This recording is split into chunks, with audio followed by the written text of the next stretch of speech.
নির্যাতনের প্রতিবাদের দাবিতে এখানে উপস্থিত সাংবাদিক ভাইয়েরা সবার প্রতি রইল আমার অভিনন্দন ও শুভেচ্ছা। আজকে যে বিষয় নিয়ে আমরা এখানে দাঁড়িয়েছি এটা আমরা দীর্ঘদিন ধরেই আসছে আমাদের মাঝে। এই দাবি সাংবাদিক নির্যাতন, সাংবাদিকদের উপর মামলা, সাংবাদিকদের অফিস ভাঙা, পত্রিকা অফিসে হামলা, অনেক কিছু সেই 1972 থেকে স্বাধীনতা উত্তর এই দেশে এটা চলেই আসছে। আমরা প্রত্যেকটা ঘটনায় আমরা প্রতিবাদ জানাই, আমরা মানববন্ধন করি, কিন্তু আমরা এর সুবিচার পাচ্ছি না। আজকে সাগর রুমির যে ঘটনাটা দীর্ঘদিন ধরে উপেক্ষিত হয়ে আছে, আমরা সেই ব্যাপারেও কোনো বিচার ব্যবস্থা পাচ্ছি না। যাই হোক, আমরা আসলেই আমরা একটা অসভ্য দেশে বাস করি, একটা অসভ্য জাতি। আমরা সকালের কথা বিকালে ভুলে যাই। তাই আমরা এখনো বলছি যে আপনারা আমাদের এই বিচার খুব ত্বরান্বিত করে এর সুফল আমরা আশা করি সবাই। এখন আন্দোলন আছে কিনা আপনাদের কোনো বার্তা? আমাদের এই মুহূর্তে পরবর্তী সিদ্ধান্ত নেওয়া হবে যে আমরা কী করতে পারি। প্রশাসন যতক্ষণ পর্যন্ত আমাদের এই ব্যাপারে নিশ্চুপ থাকে তাহলে আমরা নতুন করে আন্দোলন শুরু করি। বিসমিল্লাহির রহমানির রহিম। আপনারা অবশ্য অবগত আছেন যে সাভারে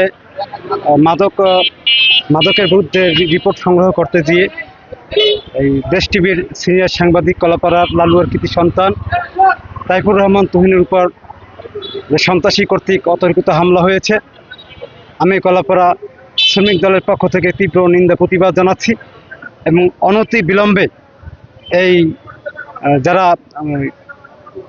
ভিকটিম, যারা আসামি, তাদেরকে গ্রেপ্তার করে শাস্তির আওতায় আনার জন্য বিশেষভাবে অনুরোধ জানাচ্ছি। এবং আমাদের নেতা এবিএম মোশাররফ হোসেনও আপনারা জানেন মাদকের বিরুদ্ধে, চাঁদাবাজের বিরুদ্ধে তিনি সচেতন এবং কলাপাড়ার প্রশাসনকে তিনি উদ্যত আহ্বান জানিয়েছেন যে চাঁদাবাজ সন্ত্রাসের বিরুদ্ধে যদি কোনো নেতা কর্মীরা সুপারিশ করে তাদেরকেও প্রয়োজনে আপনারা গ্রেপ্তার করবেন। ধন্যবাদ।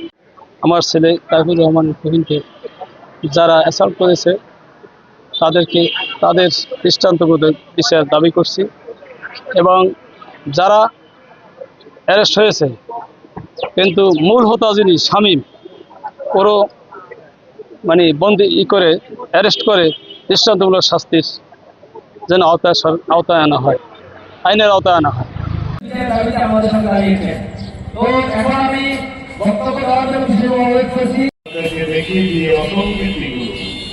কিন্তু এর কারণে হয়তো বা একটি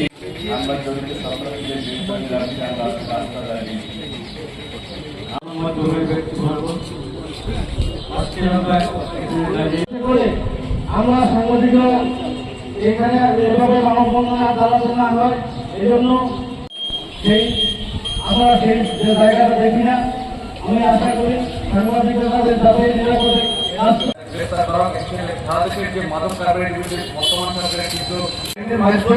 সাংবাদিকদের নিরাপত্তা বিশেষভাবে অনেকটা আগ্রহ হতে পারে। সামনে আছে যারা আছে শুভেচ্ছা। আজকে আমরা এখানে দাঁড়িয়েছি